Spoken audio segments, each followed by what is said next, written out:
What is up, everybody? Welcome to the Raw Post Show. It is Monday, September 1st. Happy Labor Day. Santi, welcome back to the show. How are you, man? I am doing great, and I cannot wait to talk for the 18th straight week in a row about the Vision ending Monday Night Raw with some variation of the three of them going up in a tag match against some variation of the baby faces with somebody trying to make a save after the Vision is attacking everybody. It's rinse and repeat at this point of the year, folks. Welcome to WWE in the early fall, late summer. Look, Santi, I gotta tell you, today, I don't even think we care about that. I don't even think that's the main topic at all for today. The topic at hand. The New Day funeral. You are right. Hey, did you notice that was the same church that they did the Drew McIntyre CM Punk video? Remember when Drew McIntyre was standing in front of the coffin? Yeah, same coffin that they did the Katie Vick segment in. Oh, God. I don't feel like thinking about Katie Vick right now and that whole story. No, okay. Thanks. Not today. I don't feel like thinking about it.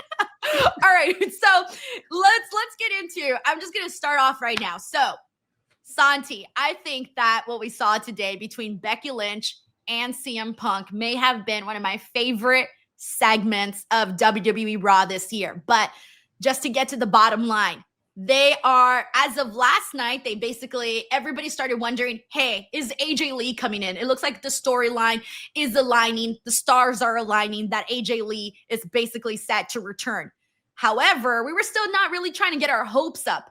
However, after today, they are basically telling us without saying it out loud, AJ Lee is coming back. So let's just start with Becky and CM Punk segment. How did you feel about what you saw there?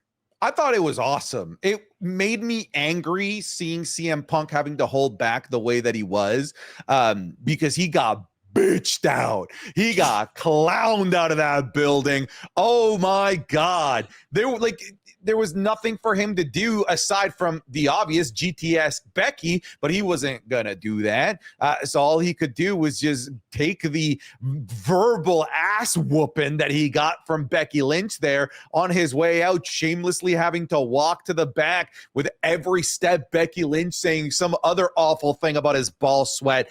I thought that segment was awesome. I said this on the show. I've said this on my YouTube videos, and now it's not even a debate. This is the greatest version of Becky Lynch of all time. From a quality work perspective, this is right here. This is better than 2019 The Man. We are watching a second Michael Jordan Bulls run for Becky Lynch with how good she is being right now. That segment was awesome, genuinely fantastic. It was, you know what I loved about it? There was multiple things, right? But you mentioned the first part about feeling angry for CM Punk because he couldn't say anything. He couldn't put his hands on her. He couldn't really, there was nothing more that he could say that he hadn't already said. But you kind of had this feeling of, oh shit, CM Punk is deflated here. It was like he got completely nagged by somebody. It was like seeing a wife go off on her man or something for whatever bullshit, right? And seeing him walk out with his tail tucked between his legs, knowing he couldn't do shit, it gave you this feeling of, oh my God, bro, you kind of got outdone here and there was nothing you could do. But the other thing that I really loved about this was how Becky Lynch matched the aura. At no point did Becky Lynch feel less than standing next to CM Punk. No, this felt as hot as if you were seeing your top two male babyface heels going at it. She matched the aura. She matched the energy. Even when Seth Rollins came out, she didn't break eye contact with CM Punk. And even Seth Rollins, there was a lot of people, myself included, that we were like, we didn't even need Seth Rollins in this segment because all we cared about was the moment between Becky Lynch and CM Punk. So that was good. But the cherry on top for me, Santi, the cherry on top was the slaps. The way that she was slapping him, hitting her, even I think she put her head on him and was like, do something, slapping him. That was my favorite fucking part. That was the part that really sent it over the top for me, where I thought I agree with you. I think Becky Lynch is doing the best work right now. And right now, seeing a woman like Becky Lynch who has accomplished so much in WWE, go and hold the mic and hold her ground against somebody like CM Punk, who is known for being the best on the mic and all his accolades. It just felt so fucking cool to see that happen. It felt fresh. It felt like a big freaking deal. And it felt like this is where we're at now, Santi. This is where we're at, where we can have these types of moments with a top female star and a top male star. I would disagree and push back. We're not at that moment. Becky Lynch is at that moment. I don't think that I could pluck like the other main event females right now, like all the other top ones like Tiffany Stratton, Charlotte, and put them in that same position, and we get the same fireworks that we got. So I'm gonna agree and disagree. It's a start. We're somewhere, absolutely. But I think that there is a giant drop off after Becky Lynch in terms of the other names that might be able to get to that stage. But we have somebody in the women's division, which that is that is something new that can go toe to toe with some of the biggest names from the men's side in professional wrestling in the WWE. Like, to be toe to toe and to be able to have fans say, "Yo, Becky Lynch clowned CM Punk and made him look like a bitch." That takes a lot. And it takes a Becky Lynch to be able to pull that off, and she's one of one right now. But absolutely, like you're saying, you know, it's a start, but like no one else from the women's division could, I think, maybe like in terms of aura, like a Rhea Ripley might be the one. But even then, I think it's a drop off big time from Becky Lynch to Rhea Ripley right now.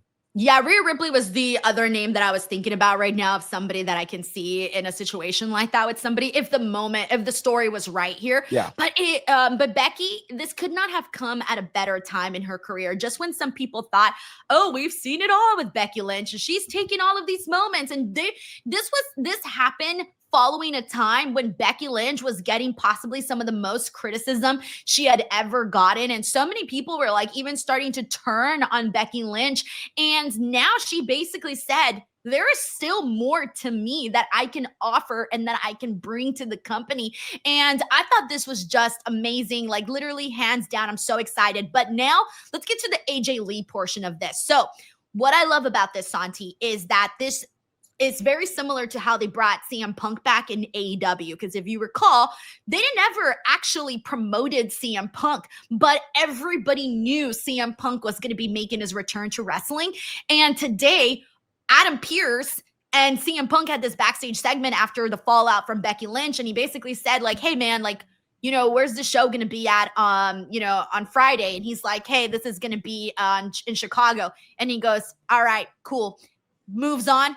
That to me was confirmation right there that we are going to see AJ Lee. And man, I don't even know what to say. I'm so excited. Santi, let's not forget, she went through the same shit CM Punk went through with the company.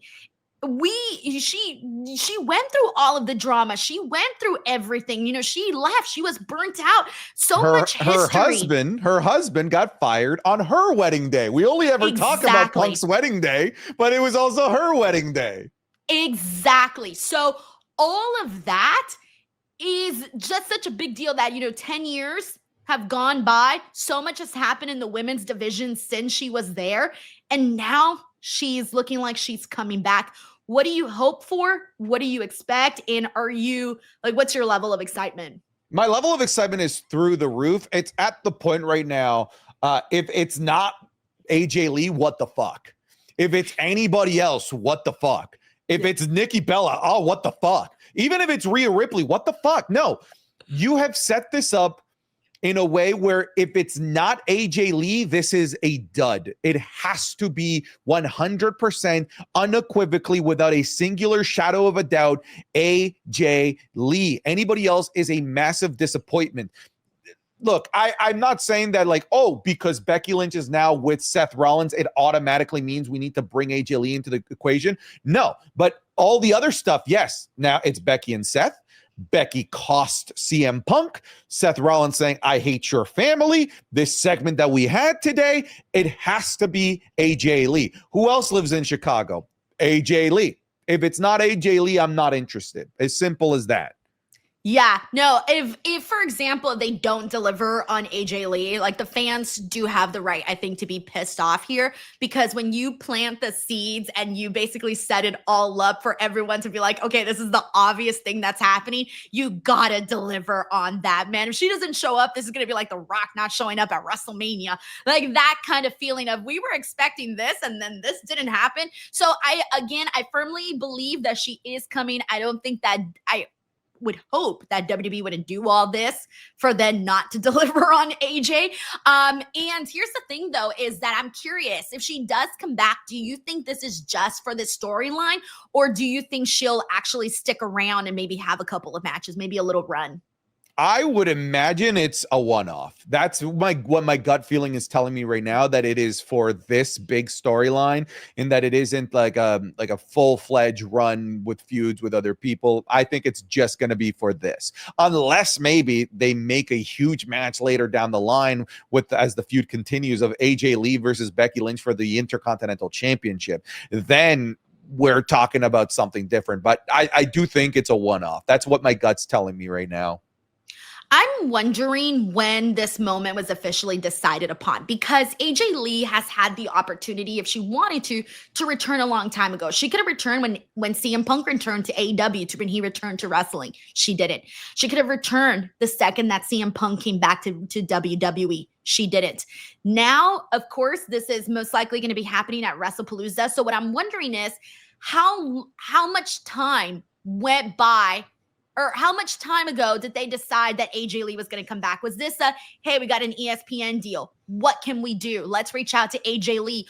Or was AJ Lee already in the works of maybe having thought about coming back to WWE? That's what I'm wondering too. And of course, we're really not going to get those answers until the moment comes. But I just don't feel like she would come back just for anything. I feel like there would have to be a lot of thought. And I feel like she's somebody who would really think this through, because you're coming back to wrestling where so much has changed and so much of the women's sport has evolved. You know, I could imagine she's going to be thinking, can I still go? Can I keep up with these days women? Ring rust is a real thing. I don't know. Has she been training? Has she been not? She's obviously very fit, but that's different from being in the ring. So I am so curious about how all of this came together. WWE Unreal, right? No, WWE oh my Unreal. gosh, I forgot about that. Yeah, you're right. Right. So when you were saying this, you know, could this be for ESPN? It could be twofold, right? It could be two birds, one stone. This could be, hey, we want a great storyline to cover in WWE Unreal for something big for season 2 on Netflix, and we want something big for the debut of WWE on ESPN. One of the things that I haven't seen too many people talk about, is the fact that Clash in Paris was the longest PLE of the year. It was longer. It was longer than one of the nights of WrestleMania. It was longer than both nights of SummerSlam. Yeah, because this was almost 4 hours. Both nights of SummerSlam? Both nights of SummerSlam. Yeah, because this was almost 4 hours. Neither night of SummerSlam got past 3.5 hours. This was the longest PLE outside of night 2 of WrestleMania.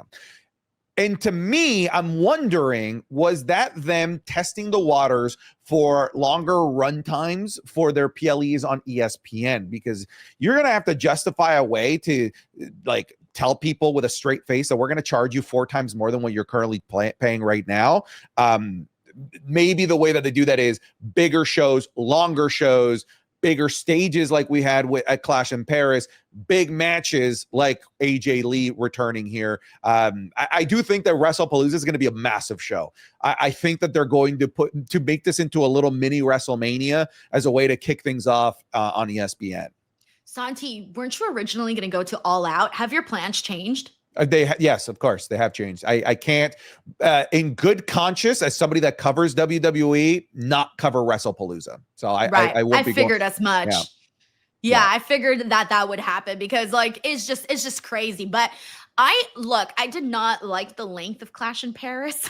I felt it, but I thought it was just me because I was running on very, very little sleep from the night before. So I don't know how I would have felt at a normal amount of sleep for Clash in Paris, but I was feeling it. When the first segment went nearly an hour, I thought, oh my God, how long is this show going to be? So I did feel it, especially because there was 2 matches, the tag match and the Becky Nikki match that I didn't like. That made me feel like had those matches not been the way that they were, I think I would have enjoyed the show a little bit more because I was starting to feel tired at that point. But I don't know if I want to see those long shows on ESPN. I'm good with WWE doing their 3-hour, 3.5-hour shows. I'm so good with that.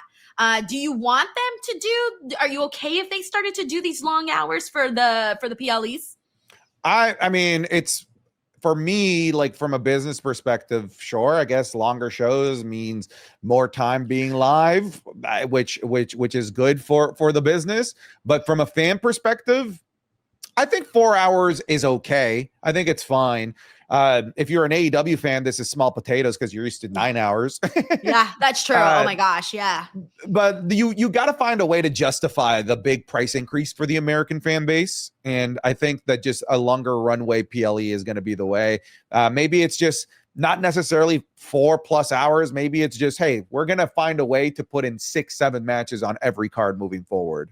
Yeah, I feel you. All right, we got a couple of super chats here. Let's see what you, the people, are saying. We got Infamous Raider Loco here who says, Nikki beefing with Asuka. Asuka straight pushed her and Nikki rolled her eyes at her, so that might be possible. And it's our favorite Latina, Santi Zap. Santi, you got to do the, I'm a Latina. Dude. You got to do it. I'm a Latina. But next time we got to get the shimmy, all right? You got to do the shimmy too. All right, next time, I promise. Oh my God, that's so funny. Thank you so much, Infamous Raider Loco. We got Jacob Tatum here who says, what is your top 5 best, worst general managers of all time? WWE history plus what is your next Gunther, Bianca, Bailey after Lyra, in your opinion? Okay, so probably the general managers one. I could definitely put some more thought into that.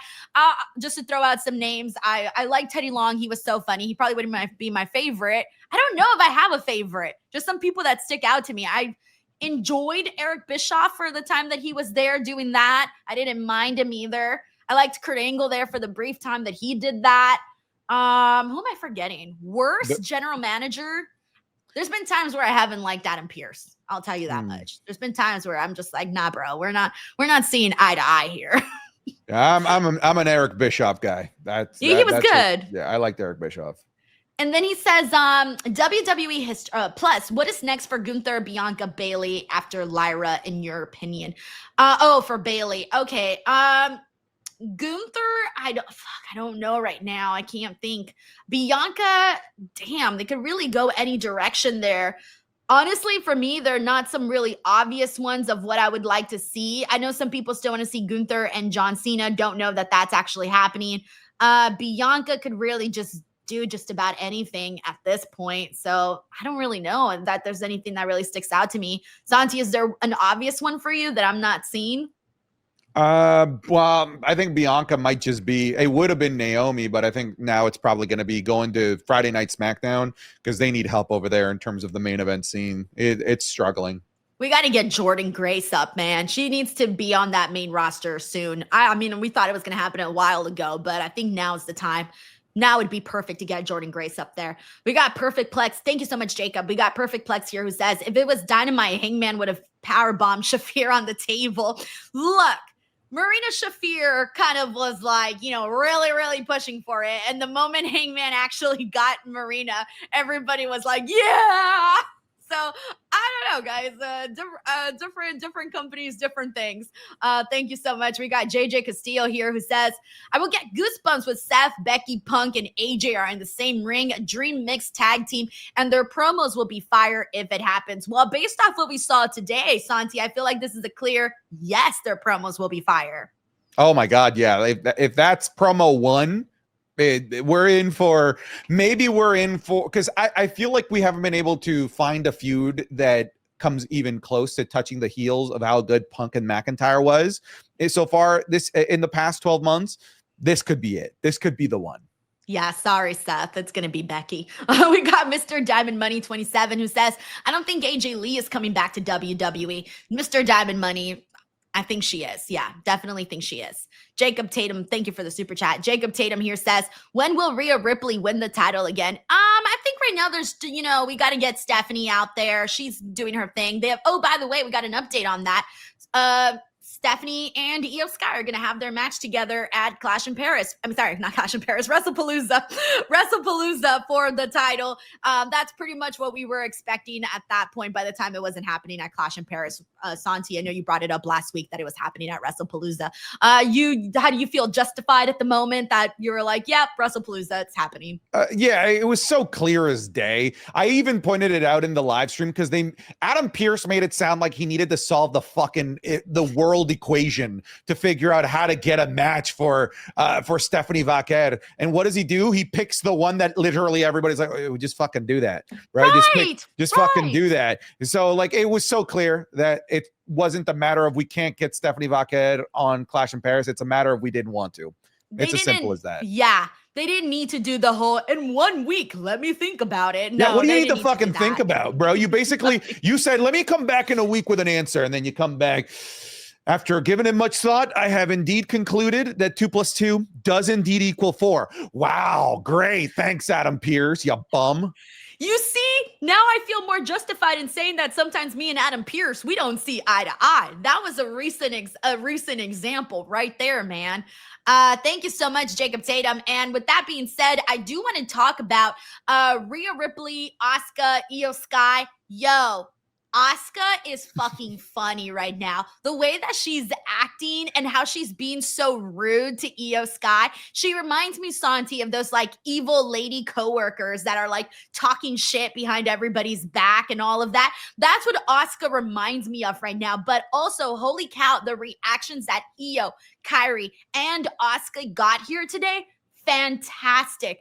How are you feeling about what we saw with Rhea and Asuka in that big confrontational moment? Yeah, first, like in terms of reaction, I say like let's take it with a grain of salt because it's Paris. I think I could have gone out there and gone, oh, and people in France would have been like, il est vraiment. They would have gone absolutely insane for that. So I don't know that any of the reactions that we got tonight are indicative of what we're going to get on a regular basis moving forward. We'll see. I'll be pleased if we get these types of reactions on Monday Night Raw when we get back stateside. I'm intrigued by this and I'm down. I think for me, it's like, okay, so what is, I always try to figure out, okay, where are we going with this? Where are we leaning towards? Is it Io Sky winning the world championship and feuding with Asuka? Is it Kabuki Warriors costing Io Sky the women's championship? And then it's Rhea Ripley versus the Kabuki Warriors with no world title there. I don't know right now. I'm having a hard time seeing where the Triple H train is taking us with this, but it doesn't matter because every single week, this is my favorite backstage segment is just seeing possessive boyfriend Asuka losing her mind over absolutely nothing. She didn't even let her talk to Nikki. Nikki, she was like, no, you cannot talk to Nikki. It was just so obsessive, but I love it. We now have a running joke on our watch along that Asuka is now our favorite toxica. That is what she is now. And I love it. Yes, she is so good. I would prefer, look, when they do Stephanie and Io, I'm obviously hoping for Stephanie to get that W. I'm scared that they won't go that direction. I don't know why. I've suddenly started to doubt that they're going to go with Stephanie. Oh, I have a slight doubt, Santi, only because she hasn't been wrestling on the show. Yeah. That makes me a little nervous. For me, my nerves aren't about Stephanie winning. My nerves are, if Stephanie wins, will they do the Io Sky early 2025 thing where they don't feature her as a champion? They've done that to Io. They've done that to Asuka. They tend to do that to some of the girls that are not, proficient in speaking English. Yep. So that to me is the real concern, that they pull the trigger on Stephanie and do absolutely nothing with it. Man, I hope they don't do that. I really hope they don't do that. But also, I do want Stephanie to win cleanly. I know that there's a big opening there for Asuka to get involved, but I would prefer for it to be a clean victory for Stephanie. It could be a clean victory, and that can continue Asuka being like, see, you lost because we weren't out there to help you. That's part of the narrative. So I could see it working within the narrative and advancing the Io Sky storyline with Asuka for Io to lose clean here. We got AJ Trip 20. Thank you, AJ. He says, I'm okay with 4 hours PLEs. The Royal Rumble, since they started doing the women's, has been around 4 hours. Damn, I didn't even realize that that was a 4-hour show, but I don't think it has. I'd like to double check that because they usually do only 4 matches, right? 2 hours for the Rumble and then whatever is left for 2 matches. Yeah, I'm not entirely too sure what the runtime was for that, but I'll take your word for it, at least for now, but we'll see. Thank you so much, AJ. We got Frank here who says, have a great Monday. Oh, sorry. Have a great Monday, Santi, and our tribal glasses. Miss Salcedo. The next time Monday, this time next Monday, let's hope another major AJ Lee talk with her being here. Cheers. That's a fact. I hope so. I hope we're talking about it Friday. I hope we're talking about it Monday. It's going to be a good time. Thank you, Frank, for all the love.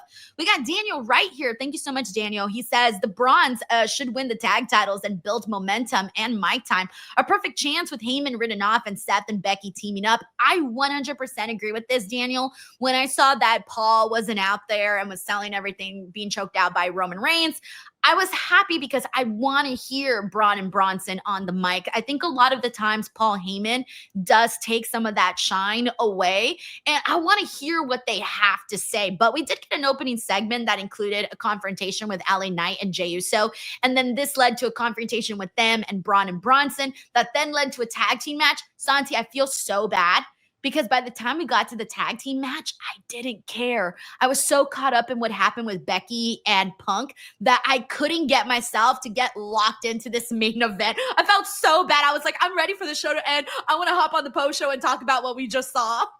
Yeah, no, I'm with you. I was checked out of caring about this tag team match when one, they decided to not put AJ Styles versus Dominic Mysterio in the main event. Because one, that immediately told me, great, we're gonna get another Vision typical tag team match.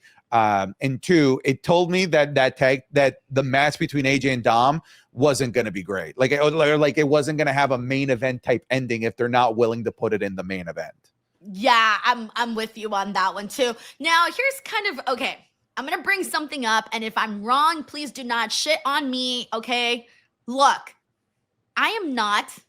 Why are you wearing a Prime hat? Because I'm humble. Okay, so I'm, crap, I forgot what I was going to say. Oh, yeah. I am not a fan of the promos that we've been getting from LA Knight the last couple of weeks. I feel there's a possibility, to me, LA Knight is starting to sound a little bit like a heel. He keeps blaming everybody else for his problems. The CM Punk stuff. This time with Jey Uso, he was mad that Jey Uso ruined things for him. And I'm like, bro, it's a fatal 4-way, every man for himself. Am I crazy here?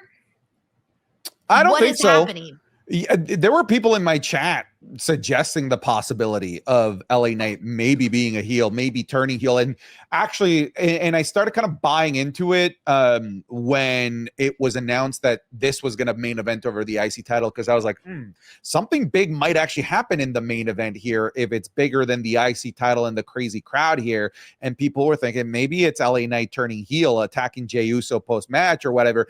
And I actually thought it was going to happen with the post-match beatdown. I thought LA Knight was going to make the save and then he himself would continue the beatdown on Jey Uso. But no, instead we got Jimmy. I get where you're coming from. There have been some heelish tendencies. It's been a long time since we've seen LA Knight as a heel, to the point where I'm starting to think that maybe people forget how good of a heel he actually can be. I kind of hope he is, because if he's just saying all this stuff, and because sometimes I feel like I don't know how many people are really listening to what LA Knight is saying, because I feel sometimes you can get blinded by the yeah and all of that. But when you really stop and pay attention, what are you saying, LA Knight? What is happening here? So to me, he's screaming heel or possible heel turn. So I'm with it. I'm catching it. And if it's not happening, then we need to rewrite LA Knight's scripts, because he's sounding like a heel. Since we're already kind of talking about that segment, why don't we quickly talk about Jimmy Uso coming out? What are your thoughts there? Do we think that that's Jimmy joining Monday Night Raw, like for good? Like we're going to start a new era where the Usos are going to be together on Monday Night Raw? What are you thinking? Santi, I feel like such a dick right now, but I'm going to have to tell you what my reaction to that was. I kind of always forget Jimmy Uso's around until he runs out there. And I'm like, oh yeah, Jimmy Uso's here. I feel bad, but lately I just keep forgetting that he's there. So when he came out, I was like, oh yeah, Jimmy Uso. I feel like, okay, there's a possibility he reunites once again with Jay and they, go off and they do their thing. I think that might be the way to go. Right now, it kind of feels like, okay, we know that Jey Uso is not going to be getting another title as of right now. It doesn't feel like that's in the cards at the moment. But I'm just kind of thinking, okay, maybe reunite them. I'm good with that. I don't mind that. I just feel like there really isn't anything else going on with Jimmy. And that's why he keeps being kind of forgettable to me. No, and it doesn't help that he's been kind of like a third-rate character on SmackDown, being behind Sami Zayn, being behind Solo Sikoa, being behind Jacob Fatu. He really hasn't had his own thing to sink his teeth into, and maybe a shift over to Monday Night Raw might do him some help here. I'm with you on that, man. I gotta agree. Hey, did you notice that Jay wasn't wearing his Yeet merch today? I did. Why do you think that? Was it just him being like sad about everything that's why he didn't wear it? That's why he didn't run it back, right? Yeah, but then he had a match later on, so he still had the Yeet moment. Yeah, there still was technically 2 Yeet moments. Yeah. I don't know. The Yeet quota was filled. Okay. We got Nothing Happens 96. Thank you so much for the love. He says, right answers for World Heavyweight Champion is EO. There is nothing for I'm sorry, not World Heavyweight Champion, Women's Championship. Okay. He says, there is nothing for Steph if she wins. They haven't even had her in the back anymore. She's kind of a nobody now. See, I hate that. I really, really hate that. I hope that's not the case because the girl got really, really massively over and people really like her, man. I'm a little concerned now. I hope I'm wrong, and I hope that the second she wins the title that things change, but I don't know that I totally have faith in that right now. Yeah. We talked about it. I'm concerned if Stephanie wins, not if she is going to. I'm concerned when she wins what they do. We got Hassan Batla here who says, I don't know how it's been in the past, but can the backstage promos be in their native languages with someone translating later? I feel the emotions would be better with Asuka and Io in Japanese. I feel like the emotions are definitely getting through right now with what they're doing, but if they do, they have done a little bit of a mix where you do hear them speak in their native language and then you hear them speak a little bit of English. It's been a mix, but those types of interactions I'm liking so far because we have gotten a mixture of it. My favorite is when it's like Spanish speaking and it's like the most egregious with Lola Vice on NXT, where they just like randomly interject Spanish words. Like, let me tell you something, pero tú, it's like, why are you adding the random transitionary words? Or my favorite is Rey Mysterio. Yo me llamo Rey Mysterio. My name is Rey Mysterio. Why the fuck are you saying it twice? Why would you say it in Spanish if you're just all the time? All the time. If you're just gonna translate it, why say it in Spanish in the first place? Right, because okay, that's the thing that I noticed about Ray. He'll talk in Spanish and he'll translate it in English, but he translates everything. I'm thinking maybe his mind has a hard time not translating everything, because then if you start in the middle of what you're saying and then you start translating from that point on, it can get kind of confusing. But I also do feel like when you speak Spanglish, that feels natural to me, because there's times where I'm in the house talking and then all of a sudden, like I'm having a full-on conversation in English and I'll just switch to Spanish and I'll be like, mira, eso pasó, like blah, blah, blah, blah, blah. Whatever happens. So I do kind of feel like sometimes it is a little natural for bilingual speakers to do that. Yeah, like I'm a little bit weird in my head. I do math in Spanish. Do you really? Yeah. Why? I don't know. Like, I'm not talking about like super complicated math, but like if it's like addition, multiplication, whatever it might be, or you're like cinco y tres. Yeah, or money when I'm counting money in my head. I do it in Spanish. I don't know why. Okay, I think my really weird thing, because that's weird, but my really weird thing is when if I'm mad, like really, really mad, I'm more mad in Spanish than I am in English. Does that make sense? Oh my God, yeah. When Sarah will tell you that she is like legitimately concerned that she doesn't know who I am whenever I'm watching like football, soccer. If I'm watching Colombia like World Cup or World Cup qualifier, I will let out every single swear word in Spanish, and I forget to speak English. I forget how to speak English because la pasión just takes over. Yup, when you're angry and that fire, it just comes out. Oh my gosh, actually, Santi, you just reminded me of something that I've been meaning to tell you. The funniest shit. Okay, so you know how I was on vacation like 2 weeks ago in Hawaii? So Yeah. I went to do ATV riding, right? And we were riding with a woman and a man, and they're the ones that guided us in the mountains and stuff. So we go and we show up for they got to give you the little tutorial at the beginning. And she was like, "Oh, hey, everybody, I'm Sarah, blah, blah, blah." And then she goes, "Oh, she tells us all the rules." And she says, "Oh, and the other person that's going to be helping us is Santi." And I was like, "Wait, Santi and Sarah?" I was like, "What?" That's crazy, actually. To tell you that for the longest time. It was so funny. I was like, what are the odds of that happening, that those are my instructors' names for the ATV? Yeah, well, you know what would have been funny if it was actually me and I just no-sold you. Just pretended like I just no-sold you. Just pretended I didn't know you at all. Technically, I was the slowest rider, so I had to ride in the back with Santi. I'm not kidding you. It was so funny. Classic. Another Santi having to carry something with Denise. Thank you. I was doing such a terrible job though at I couldn't turn. It was the turns, bro, at the ATVs. I was going so slow. Why? I don't get it. Just accelerate and turn. I couldn't, okay? I was scared. I was scared that I was just going to go off the mountain. And then it was one of those situations too where there's so much dust that you can't see shit. So it was just like, You know what? The last time I went ATVing, it was really fucking scary. It wasn't in Hawaii. We went ATVing in Portugal. Like we were in the Azores, one of the islands that has a bunch of mountains. But like to get there, we had to get on our ATV. And like he's like, "Oh yeah, we're just gonna go through a couple roads." No, it was like full-blown fucking highways that we were on ATVs with cars speeding past us. I'm like, there's a strong chance I die today, fellas. You see what I'm saying? It can be scary, okay? We got Victario here, says super late, just literally got off work, but what's up, DWO peeps and DWO queen? I hope everything is well, and I can't wait for next week for Raw. Denise and Santi, have a wonderful day watching replay now. Thank you so much, Victario, for always coming out and showing so much love and support here on the channel. Thank you very kindly. He also says, Santi, unfortunately, that Prime hat is now banned here for DWO. Sorry, not sorry. That's kind of true. I guess we're banning it. I don't know. I'm cool with it. That's not very humble. Dang. We got Mr. Diamond Money 27 who says LA Knight is going to be a heel. I'm hoping for it, honestly, because that's the only explanation I got for these promos. We got JT 94800. Thank you so much, man. He says, Kyrie is secretly the MVP in the backstage segments. With her facial expression, she looks so conflicted. I love when off screen you hear, Kyrie! That's how she yells. And it reminds me of like, when your mom's really pissed off and you're like, something happens, like, get in here.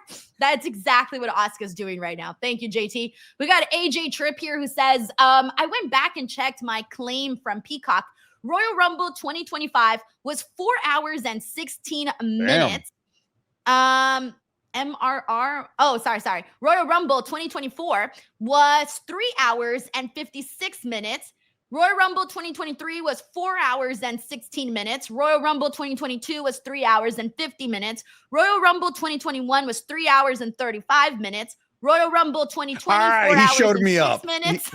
All right, we get it, AJ. We fucking get it. All right, we fucking get it. Royal Rumble 2019, 4 hours and 40 minutes. Royal Rumble 2018, excuse me, 4 hours and 9 minutes. Damn, Santi, look at all that. The numbers don't lie. I guess Did not. you do this in Spanish too, Santi?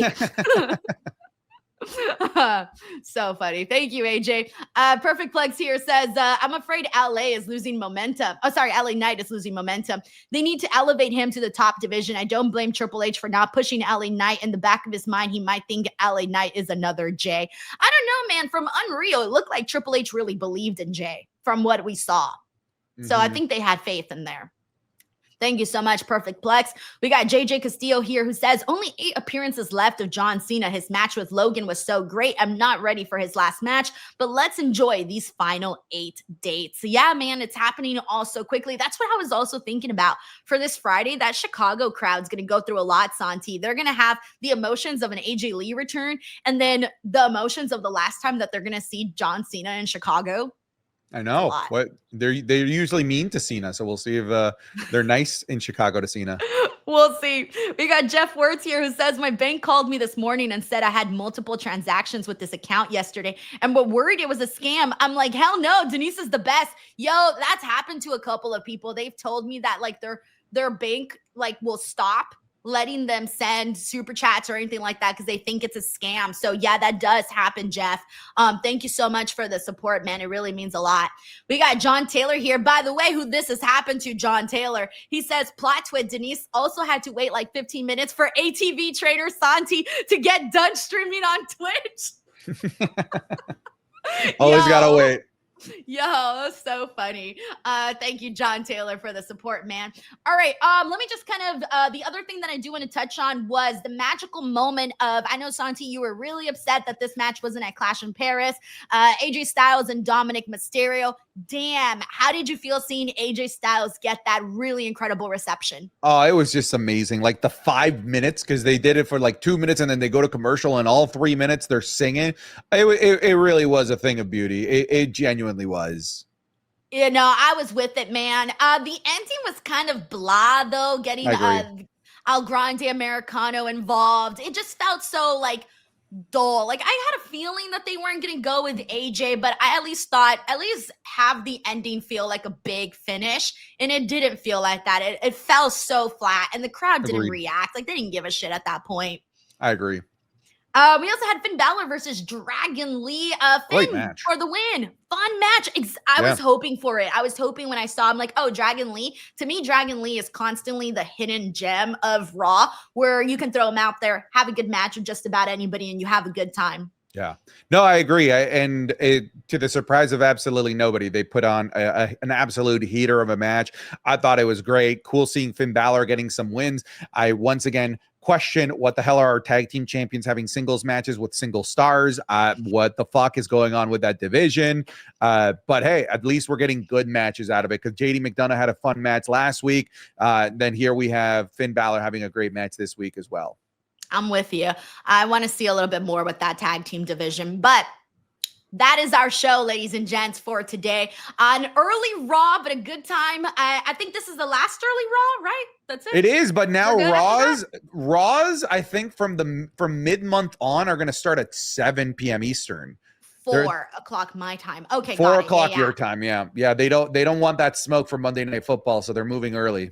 I don't blame them, though. I really don't blame them. But I'm with it, though. I'm glad. I think that's a good time. But I mean, I had a good time doing these Raws early. It was different. But hey, it's barely about to be 3 o'clock here for me. Like, yeah, it's literally 2:41 right now. Crazy. I know. Yeah, no, so for me, it's about to be 6. I still got plenty of time left in the day. I love it. All righty. Well, that's it for us today, guys. Please, if you haven't already, show some love here. Support. There's this new thing that you can do on YouTube, by the way, where you can hype videos up.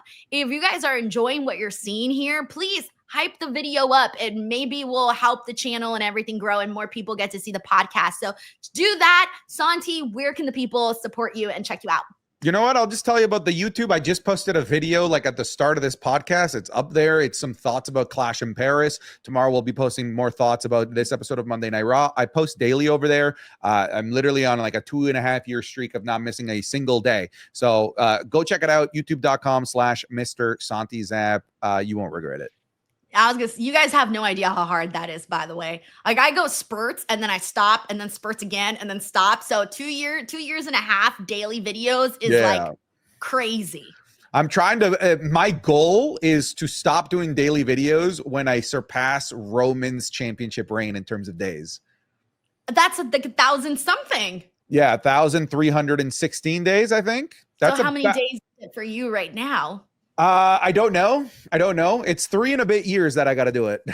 Jesus Christ. I don't know how have you not gone like mentally insane, Santi? Who says I haven't? Okay, all right. Alrighty, everyone. As for me, youtube.com/Denise Salcedo, and then also all the social medias @_Denise Salcedo. I just dropped an interview with Karen Cross and Scarlett. I have some more interviews that are coming up. I recently did one with Lex Luger, which I'm gonna drop tomorrow. I was gonna drop it today, but I'm gonna drop it tomorrow. So yeah, just keep an eye out. Lots coming in. Thank you guys so much, and we'll catch you guys back here again next Monday for some more Monday Night Raw conversations. Bye.